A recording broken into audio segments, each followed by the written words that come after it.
Again good morning, welcome back. चलिए ये आपके टॉपिक्स हैं। हाँ, हमने आपको बताया था ना कि इलेक्ट्रोस्टैटिक्स को चार पार्ट में डिवाइड कर दिया हमने। चार टॉपिक्स आपके हमने क्या बुक्स वालों ने कर दिया है। पहला टॉपिक आपका क्या था? इलेक्ट्रिक चार्ज, उसके बाद इलेक्ट्रिक फील्ड, देन फिर उसके बाद भैया आगे भी कोई टॉपिक होगा ना। फिर उसके बाद है गॉस थ्योरम। गॉस थ्योरम में इलेक्ट्रिक फ्लक्स वगैरह पढ़ेंगे, एप्लीकेशन ऑफ गॉस थ्योरम पढ़ेंगे। फिर अगला टॉपिक है आपका कैपेसिटेंस। क्लियर? ये चार टॉपिक हैं आपके। ठीक, इलेक्ट्रिक चार्ज हम लोगों ने पहले कवर कर लिया है। इलेक्ट्रिक फील्ड हम लोग अभी, ये लास्ट टॉपिक इलेक्ट्रिक फील्ड के हैं। देन इसके बाद इलेक्ट्रिक फील्ड के डेरिवेशन हम आपको कराएंगे और फिर बहुत सारे न्यूमेरिकल्स कराएंगे, उनकी पीडीएफ देंगे, आप सॉल्व करेंगे। फिर आईआईटी और नीट लेवल्स के असाइनमेंट देंगे आपको, जो आपको वर्क करने हैं, उनकी थ्योरीज पढ़नी है, फिर उनको न्यूमेरिकल सॉल्व करने। ओके, चलिए फिर स्टार्ट करते हैं। डाइलेक्ट्रिक स्ट्रेंथ पहले क्या जाने क्या होता है, पहले डाइलेक्ट्रिक स्ट्रेंथ समझ लेते हैं। इसके पहले हमने डाइलेक्ट्रिक मटेरियल्स पढ़े थे, जब हमने कंडक्टर पढ़ा था, इंसुलेटर पढ़ा था, याद करिए आप। तो वहां पर डाइलेक्ट्रिक स्ट्रेंथ थी, डाइलेक्ट्रिक मटेरियल्स था, मतलब ऐसे मटेरियल्स जिनमें इलेक्ट्रिसिटी एब्जॉर्ब करने की कैपेसिटी होती है बिना कंडक्टर बने। क्लियर? तो डाइलेक्ट्रिक स्ट्रेंथ क्या होगी? स्ट्रेंथ का मतलब कैपेसिटी, मतलब कि the capacity of any material in which absorb the electricity without change the conductor. मतलब किसी ऑब्जेक्ट की वह कैपेसिटी, वह औकात, जब तक वो इलेक्ट्रिक फील्ड बियर कर पाए, इलेक्ट्रिक फील्ड बियर कर सह ले बिना कंडक्टर बने, बिना अपनी प्रॉपर्टी को चेंज किए। तो ऐसी स्ट्रेंथ को हम बोलते हैं डाइलेक्ट्रिक स्ट्रेंथ। बोल सकते हैं the maximum electric field which it can withstand before it breaks down and become conductor, it is called dielectric strength। ठीक है? अच्छा, वैसे इसकी वैल्यू अलग अलग मीडियम में अलग अलग होती है। कोई ऑब्जेक्ट अलग अलग मीडियम में अलग अलग तरीके से रखा जा सकता है। अगर हम केवल बात करें एयर की, तो इसकी वैल्यू होती 3 × 10⁶ न्यूटन पर कूलम। डाइलेक्ट्रिक स्ट्रेंथ की वैल्यू होती है, मतलब कि किसी भी ऑब्जेक्ट पे मैक्सिमम लगाया गया इलेक्ट्रिक फील्ड जिसे वो सह पाए बिना कंडक्टर बने। चलो देन इसके बाद भाई अगला टॉपिक है हमारा similarities of electric field and gravitational, electric force and gravitational force. ये क्लियर हो गया? ये पढ़ने चल रहे हैं। देखो सिमिलरिटीज क्या है। नंबर 1, पहली सिमिलरिटी कि दोनों डिस्टेंस इनवर्स होते हैं। डिस्टेंस इनवर्स, इसका मतलब उसमें भी नीचे r² होता है।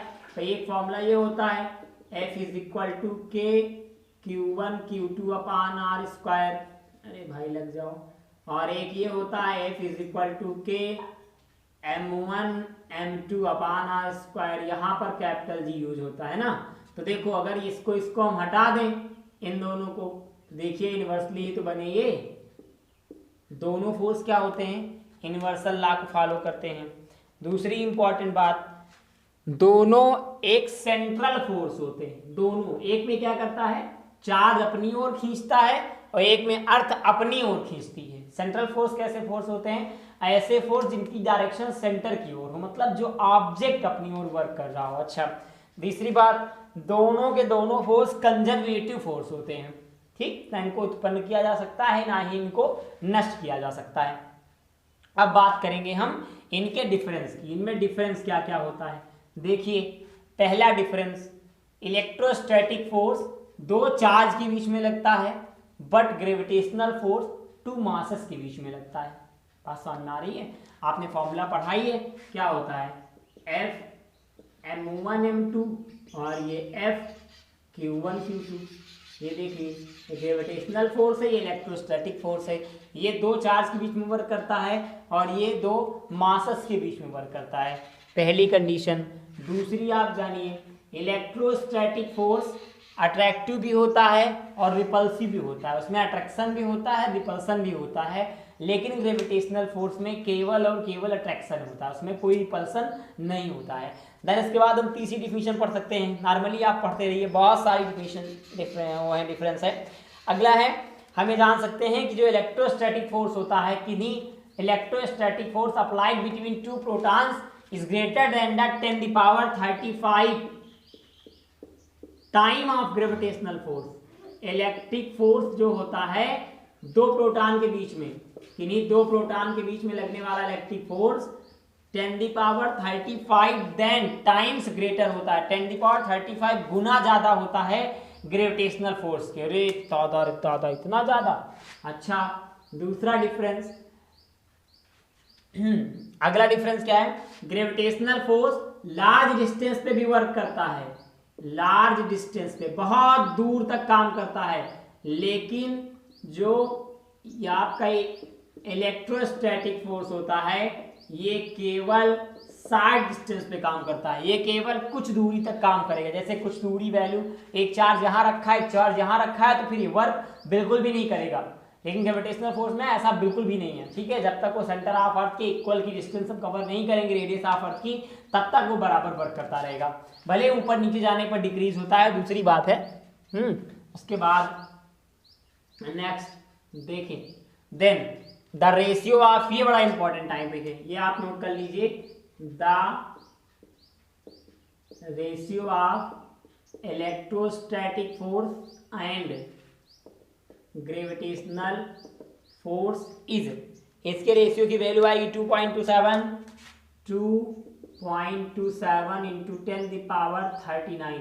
ये आपको निकालनी पड़ेगी। कैसे निकालनी पड़ेगी? F is equal to capital G m1 m2 upon r square, फिर F इसको F1 लो, इसको F2 लो, ये 1/4πε0 into Q1 Q2 upon R square, दोनों को डिवाइड कर दो तो बन जाएगा F1 अपान F2, ठीक है। आर स्क्वायर कट जाएगा, हो जाएगा कैपिटल G अपान 1/4πε0 इंटू m1 m2 अपान Q1 Q2। सबकी वैल्यू आप रख दीजिए। m1 m2 की वैल्यू मास ऑफ इलेक्ट्रॉन रख दीजिए, मास ऑफ इलेक्ट्रॉन जो भी होता हो 9.5 × 10⁻34, और मास ये चार्ज ऑफ इलेक्ट्रॉन रख दीजिए, ठीक है। इसकी वैल्यू आपको पता है, इसकी वैल्यू आपको पता है, वैल्यू पुट कर दीजिए, फिर सॉल्व करेंगे तो यही सेम आंसर आ जाएगा। क्लियर? चलिए, ये तो बात हो गई केवल और केवल डिफरेंस की। अब अगली बात करते हैं हम इलेक्ट्रिक डाइपोल की। इलेक्ट्रिक डाइपोल क्या होता है? देखिए, इलेक्ट्रिक डाइपोल एक अरेंजमेंट होता है जिसके एक एंड पे माइनस चार्ज, एक एंड पे प्लस चार्ज होता है। ये कंपलसरी नहीं है कि एक पर माइनस एक पर प्लस ही हो सकता है इधर भी प्लस हो जाए, इधर भी माइनस हो जाए, लेकिन इसकी प्रॉपर्टी थोड़ी सी चेंज हो जाएगी, क्योंकि इलेक्ट्रिक डाइपोल की जो डायरेक्शन होती है वो हमेशा, इलेक्ट्रिक डाइपोल मूवमेंट की जो डायरेक्शन होती है वो -2 होती है। आगे बात समझते हैं। देखिए, अब समझते हैं कैसा अरेंजमेंट है। कैसा अरेंजमेंट, डाइपोल का मतलब होता है द्विपोल। डाइपोल मतलब दो, पोल मतलब किनारे, द्विध्रुव, ठीक है। दो किनारों को हम बोलेंगे डाइपोल। इलेक्ट्रिक मतलब जो इलेक्ट्रिक फील्ड में वर्क करते हो। अब देखिए, एक ऐसा arrangement, the arrangement in which the arrangement in which two charge arranged in both end, its magnitude is same but direction is opposite। ऐसा कोई अरेंजमेंट जिसके दोनों एंड पर सेम मैग्नीट्यूड के चार्ज रखे गए हों, लेकिन इनकी डायरेक्शन, इनकी प्रॉपर्टी अलग अलग हो। जैसे हम मान लो यहाँ रख सकते हैं 5 कूलम, यहाँ भी 5 कूलम होगा, लेकिन ये माइनस में ये प्लस में। यहाँ माना -10 कूलम तो ये भी 10 कूलम, यहाँ माइनस उमंग तो यहाँ पर प्लस उमंग, ठीक है। यहाँ माइनस तुम तो यहाँ पर प्लस तुम। बात समझ में आई?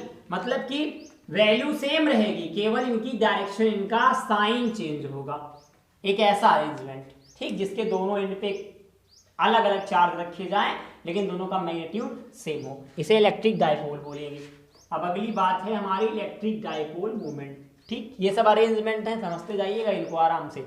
अगली नेक्स्ट टॉपिक जो हमारी बात करेंगे हम, वो हमें आपसे बात करनी है इलेक्ट्रिक डाइपोल मूवमेंट, ठीक। अच्छा, इन दोनों के बीच की डिस्टेंस भी होती है इलेक्ट्रिक डाइपोल में, -q + q, इनके बीच की डिस्टेंस कितनी होगी? मान लो सेंटर मान लो, तो यहाँ से यहाँ तक की डिस्टेंस l, यहाँ से यहाँ तक की फिर l, तो टोटल डिस्टेंस 2l। क्लियर?